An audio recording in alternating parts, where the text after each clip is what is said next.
Olá, seja bem-vindo ao meu canal. Aqui você sempre vai encontrar assuntos sobre ciências humanas, antropologia e sociologia. Hoje nós daremos continuidade ao nosso estudo sobre o desenvolvimento da sociologia nos países. Hoje, sociologia nos Estados Unidos. Na segunda metade do século XIX, no início do século XX, os pioneiros da sociologia nos Estados Unidos preocupavam-se particularmente com os problemas gerados pela industrialização e pelo crescimento das cidades, que atraíam não só migrantes, ou seja, pessoas ali de dentro mesmo dos Estados Unidos, e também imigrantes europeus. A Guerra da Secessão, também conhecida como Guerra Civil Americana, que ocorreu entre 1861 a 1865, ou seja, durou só 4 anos, gerou muitos ressentimentos e atritos entre a população do sul e do norte dos Estados Unidos. Juntamente com a chegada em massa de estrangeiros, marcaram profundamente a história do país e, obviamente, foi um prato cheio para o desenvolvimento da sociologia. Vamos esmiuçar um pouquinho esse assunto para que você entenda tudinho. Fique comigo, aproveite para se inscrever no meu canal se você ainda não é inscrito, deixe um comentário, compartilhe com quem você acha que precisa e vamos juntos nessa, vamos aprender sempre. Houve uma grande urbanização nas terras do oeste e das áreas centrais do país, o que contribuiu para o crescimento da economia e a expansão industrial. Graças ao esforço de guerra no norte, houve um grande crescimento, principalmente na metalurgia, no transporte ferroviário, na indústria de armamento e também no comércio e na indústria naval. O comércio se expandiu de maneira exponencial em todo o território estadunidense. Não só isso, até padrão de cultura tinha na época. Então, o padrão de cultura passou a ser o ideal nortista, que era trabalho duro, educação e liberdade econômica para todos. Olha só o liberalismo aí. E debaixo desse lema, os Estados Unidos cresceu muito. Só para você ter uma noção, entre 1860 e 1900, os Estados Unidos passou de país agrícola para país industrializado. Na época que ele era país agrícola, ele tinha cerca de 30 milhões. Aí, quando ele se industrializou, foi para a margem de 75 milhões de habitantes. E esse crescimento, ele continuou assim de forma muito grande até a década de 1930. Obviamente que houve também o crescimento da burguesia. Só que a burguesia dos Estados Unidos, ela era um pouco diferente. Se tratava de uma burguesia industrial. Ela era industrial, comercial e financeira. Nessa mesma época se formou a classe trabalhadora, que era formada por imigrantes e também por uma classe média em ascensão. Essa era a sociedade da época, certo? As principais cidades passaram a ser um espaço de conflito e alvo de preocupações. Aí a sociologia entra com tudo, né? Olha, temas como imigração, aculturação, conflitos étnicos, comportamentos desviantes e políticas públicas foram importantes na sociologia desenvolvida inicialmente no país. Houve ainda um grande desenvolvimento de escolas e instituições de ensino superior e, para aproveitar, já vamos falar logo das grandes universidades, das 3 grandes universidades dos Estados Unidos, que é a Universidade de Chicago, Harvard e Columbia. Vamos começar com a de Chicago. A Universidade de Chicago foi fundada em 1890 pelo magnata do petróleo John Rockefeller. Ele resolveu investir no ensino superior e nas pesquisas, e obviamente que a sociologia pegou o barco aí e remou com mais força para alcançar os seus objetivos. Então, a Universidade de Chicago recebe seus primeiros alunos em 1892. E nessa universidade foi criado o primeiro departamento de sociologia dos Estados Unidos, debaixo da direção de Albion Woodbury Small. No início de seus trabalhos sociológicos, a Universidade de Chicago deu primazia, ou seja, deu prioridade à pesquisa empírica, procurando conhecer por meio da observação direta as dinâmicas das relações sociais. Note que a sociologia norte-americana é muito pautada nessa questão das relações sociais. E se desenvolve uma forte tendência pragmática e microsociológica que viria a ser conhecida como a Escola de Chicago. A maior preocupação dos integrantes dessa escola foi com os problemas das grandes cidades dos Estados Unidos, como a marginalidade social, o alcoolismo, as drogas e a segregação racial, e a delinquência, estabelecendo uma relação entre a pesquisa sociológica e a intervenção dos organismos públicos na sociedade. Os sociólogos de Chicago também se dedicaram ao que chamaram de ecologia humana, em oposição à ecologia animal e vegetal.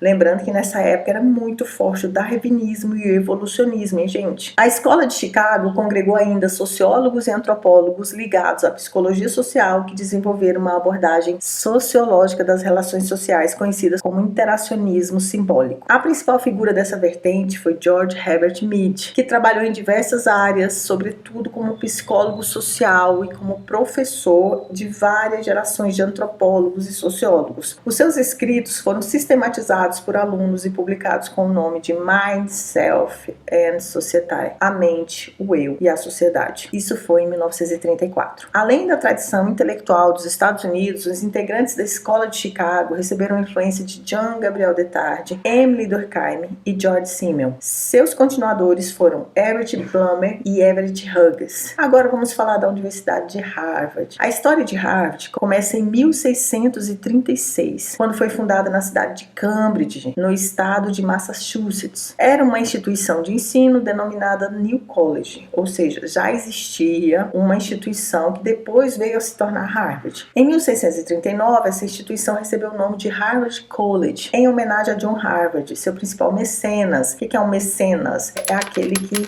patrocina, que entra com muitos recursos. A partir de 1780, passou a ser chamada de universidade. A sociologia desenvolvida na Universidade de Harvard é marcada por uma preocupação teórica e tem dois grandes expoentes, dois sociólogos, né, claro. Pittirin Alexandrovich Sorokin e Talcott Edgar Peterson. Pittirin, que nós vamos chamar agora de Sorokin somente, porque é muito difícil falar esse nome, ele nasceu no norte da Rússia. Em 1922, ele recebe o título de doutor em sociologia pela Universidade de São Petersburgo e ele se opunha ao governo, claro, né? Ele se opunha ao governo russo e foi obrigado a sair do país em 1923. No mesmo ano, após permanecer um curto período em Praga, ele parte para os Estados Unidos e passa a lecionar na Universidade de Minnesota. Em 1930, ele obtém a cidadania estadunidense e se torna o primeiro professor de sociologia da Universidade de Harvard. Foi também o primeiro presidente do departamento de sociologia dessa instituição, cargo que ocupou até 1944, quando foi substituído por Talcott Edgar Frederick Parsons. E ele permaneceu em Harvard até a morte em 1968. A base teórica de Sorokin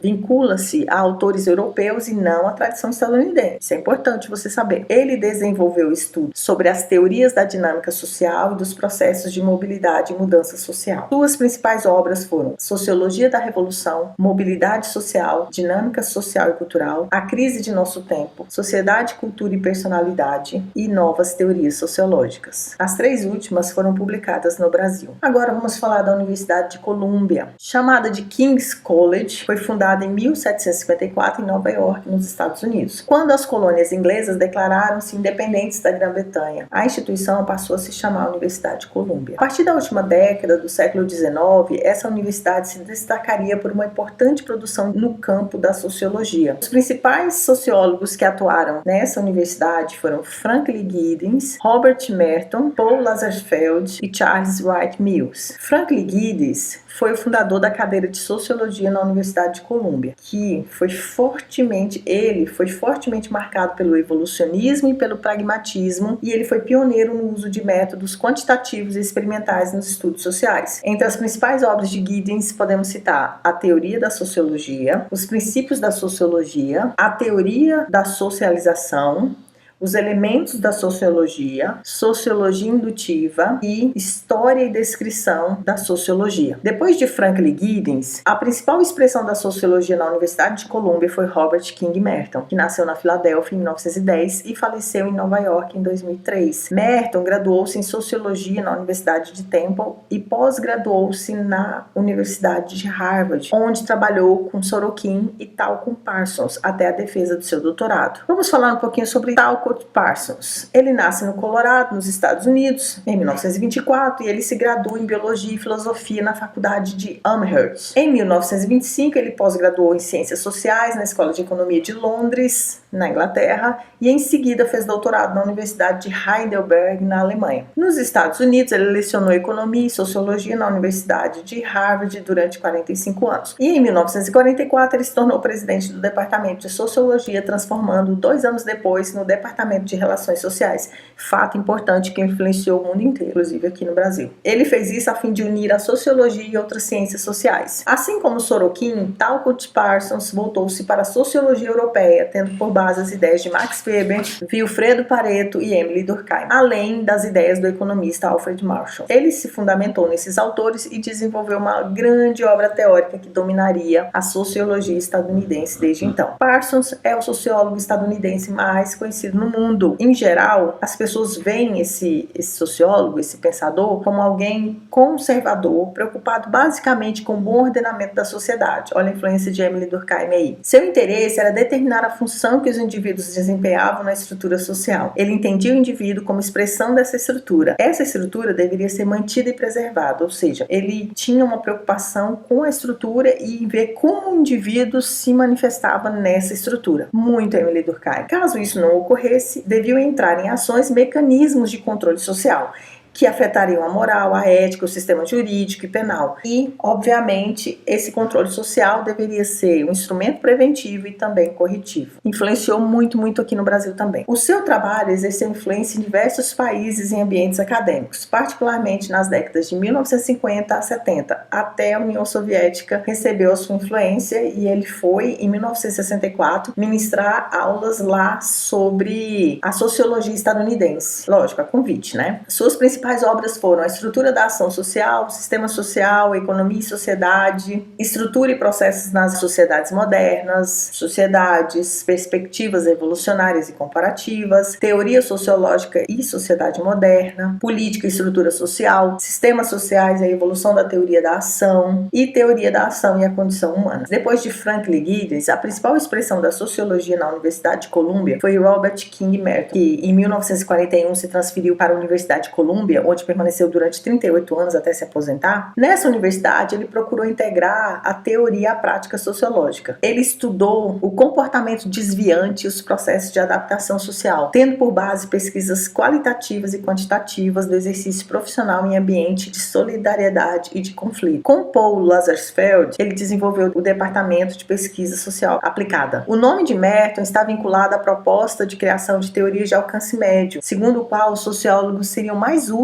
à sociedade se deixasse de lado as grandes teorias. Tipo, nessa hora ele está criticando o Parsons, que é o quê? Deixar a sociedade participar dos assuntos sobre ela mesma, porque os acadêmicos, os grandes escritores, eles estudam a sociedade precisa desses resultados para alcançar melhora. Então ele fazia essa crítica, muito pertinente. Ele sugeriu que criassem teorias de alcance médio, e essas teorias estariam situadas entre as hipóteses de trabalho rotineira na pesquisa e as amplas especulações, e mediariam assim as abstrações, generalizações e bem como os fundamentos empíricos da pesquisa. Ele tinha essa visão humanista da função social da ciência, e isso foi influência clara de Max Weber, e ele concebia a ciência como um conjunto de conhecimento compartilhados por todos os membros da sociedade, ou seja, toda a sociedade tem o direito de conhecer o que é estudado sobre ela e desfrutar disso para a sua melhoria. E aí ele só faz uma ressalva, né, de que a sociedade deveria julgar a credibilidade das postulações científicas de acordo com as suas expectativas e valores morais, mas as decisões acerca do fazer científico não caberiam à sociedade, sim ao próprio cientista e à universidade, sempre adequando seus valores aos da sociedade. Companheiro de Merton no desenvolvimento do Departamento de Pesquisa Aplicada da Universidade de Colômbia, Paul Felix Lazarsfeld, ele nasce em Viena, na Áustria, em 1901, e ele é filho de um advogado muito expoente, atuante na época, advogado socialista, e ele viveu desde cedo um ambiente onde circulavam intelectuais de diferentes formações, né, políticas e expoentes ligados às ciências, à literatura, à música, ao teatro e à psicanálise. Ele estudou na Universidade de Viena, onde em 1925 defendeu sua tese de doutorado em matemática. Após o doutoramento, ele fundou em 1929, na capital austríaca, o Instituto de Pesquisa em Psicologia Social Aplicada. Em 1933, Lazarsfeld Maryland, emigrou para os Estados Unidos, onde foi diretor do gabinete de pesquisa radiofônica na Universidade de Princeton, depois de receber um patrocínio da Fundação Rockefeller para pesquisas sobre sociologia e psicologia associadas à comunicação. Em 1940, ele se transferiu para a Universidade de Columbia, na qual atuou como professor de departamento de sociologia até 1970. Lazarus Feld desenvolveu metodologias quantitativas utilizando índices, análises multivariadas, escalas, testes, correlações.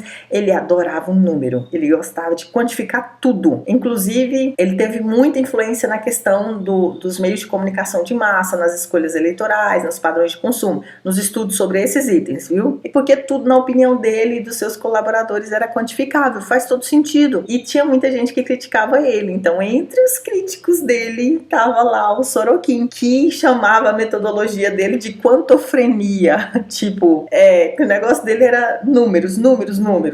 Mas tá, o cara, né, fazia um sentidozinho. Aí vamos falar um pouquinho agora sobre Mills. Ele nasce em Waco, no Texas, Estados Unidos, em 1916. Ele se torna mestre em artes, filosofia e sociologia pela Universidade do Texas. E em 1942 ele conclui seu doutorado em sociologia e antropologia pela Universidade de Wisconsin. Foi professor de sociologia nas universidades de Maryland e Columbia, na qual passou a lecionar em 1947 e permaneceu até a morte em 1962. Charles Mills representa uma tendência quase marginal na sociologia dos Estados Unidos por apresentar uma visão crítica e militante da sociedade estadunidense e da própria sociologia. Influenciado por Karl Marx e Max Weber, ele procurou conciliar o conceito de classe social com o de status, visando esclarecer processos e mecanismos dos conflitos das mudanças sociais. Por meio de pesquisas, ele tenta elucidar a complexidade das estruturas de poder, particularmente das elites. Aqui ele não está falando das classes dominantes, e sim das elites, e de seu papel na mudança social, fugindo da ideia da revolução como única via